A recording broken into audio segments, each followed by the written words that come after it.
Isang magandang araw sa ating lahat. Welcome sa aming DIY vlog. Eto nga't naisipan namin na gumawa ng sofa na matagal ko na sanang gustong bilhin, pero sa tingin ko mas magiging maganda at matibay kung kami mismo ang gagawa. Eto nga pala yung dati naming sofa na kailangan na talagang palitan, at eto naman yung ginawa namin. O, di ba? Ang ganda niya. Eto nga't pina-estimate ko na sa asawa ko yung mga kailangan naming bilhin. Tapos nga diretso na kami sa Balanga para bumili ng foam na gagamitin namin dun sa sofa. Kung nga kami nagpunta dito ay nakapag-canvas muna kami kung saan talaga mura makakabili ng foam. Gusto kasi namin yung pang matagalan na sofa na yung magagawa namin, kaya naman Uratex na foam ang napili namin na bilhin. Yung pwesto nila ay dito sa tapat ng RCBC sa Balanga Trading, Don Manuel, Banson Avenue, Balanga City, Bataan. Dito nga ay pwede kang makabili ng foam sa sukat na gusto mo. Bibigay mo lang yung size na gusto mo, tapos sila na yung bahalang mag-cut nito. Tapos yung sobra dun sa foam ay binibigay din nila. Medyo may kamahalan nga yung Uratex na foam, pero sure ka natatagal ito. Pag uwi nga namin ay sinimulan na ito ng asawa ko. Yung sukat nga na sopa na gagawin namin ay ayon lang sa sukat na gusto namin. Medyo maliit nga lang yung sala, kaya naisip ko na L-type na lang yung gawin namin. First time nga na gagawin namin ito, pero alam ko na magiging maganda ang resulta nito sa huli. Yung unang plano nga sana ay bibili na lang kami ng bagong sofa. Kaya nga lang nakakapanghinayang kung bibili ka ng sofa tapos hindi ka naman sigurado dun sa quality nito. Yung dati nga naming sofa, wala pang isang taon ay lumubog na. Kung bibili ka nga na maganda at quality sofa, siguradong medyo pricey yan. At dahil nga marunong naman sa steelworks ang asawa ko at marunong naman ako manahi, naisip nga namin na bakit hindi na lang kami ang gumawa. At habang gumagawa nga yung asawa ko dyan, gagawin ko naman tong foam cover.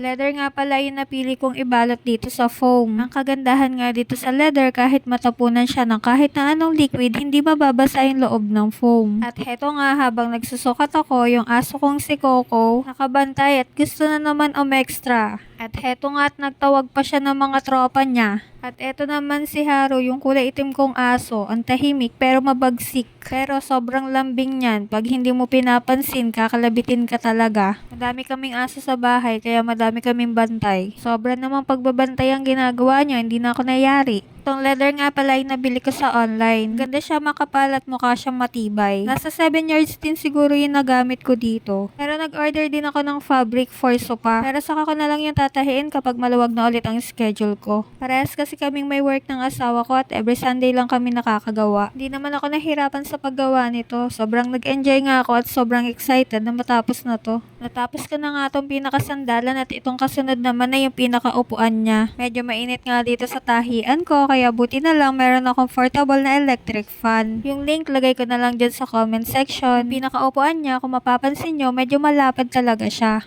Upuan na, higaan pa, yung kasi yung gusto ko. Yung nanay ko kasi sa sala lang yan nakatambay maghapon. Panonood ng TV, yan lang kasi yung libangan niya. Heto nga, tapos na. Pahinga lang ng konti. Sobrang sarap talaga humiga pag Uratex yung foam na hinihigaan mo. Umabot din siguro ng 3 weeks to bago namin natapos. Dahil every Sunday nga lang nakakagawa, siguro mga 3 days, parang ganun. Eto nga, tinulungan na ako ni Nanay i-alis tong mga gamit dito para mailabas na namin yung lumang sofa. Kung mapapansin nyo, hindi nga turno tong sofa na nandito sa sala. Yung katurno nga kasing sofa nito ay sobrang lubog na. Heto nga, at isa-isa na namin silang nilabas para maipasok na namin yung bago. Dalawa nga lang kami ng asawa ko nagpasok dito, buti na nga lang, at may konting lakas pa ako magbuhat nito. May nalagay nga lang din kami dito sa pinakapaan niya para matakpan yung pinakabutas niya. Na-order ko lang din to sa online. Yung link nito, lalagay ko na lang din sa comment section. Ang size nito ay 2x3 kasi yung tubular na ginamit namin. Ang napili naming kulay ay kulay gray para turn na lang din siya dun sa ginawa kong sofa cover. Tapos yung pinakasahig nga nito ay galing lang sa scrap. Ginawan lang ng paraan ng asawa ko para hindi na kami bumili. Tal, hindi naman yan makikita kasi matatakpan naman yan ng sofa na ginawa ko.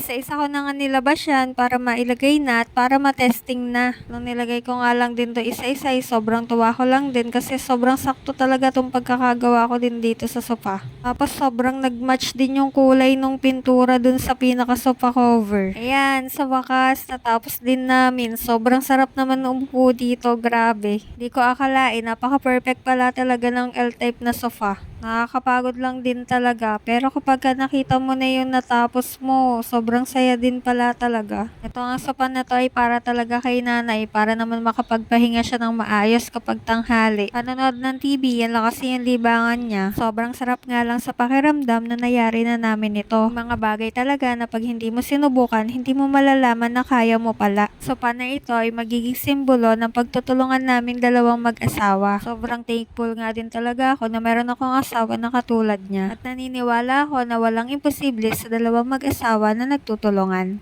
Salamat sa panonood. Bye-bye!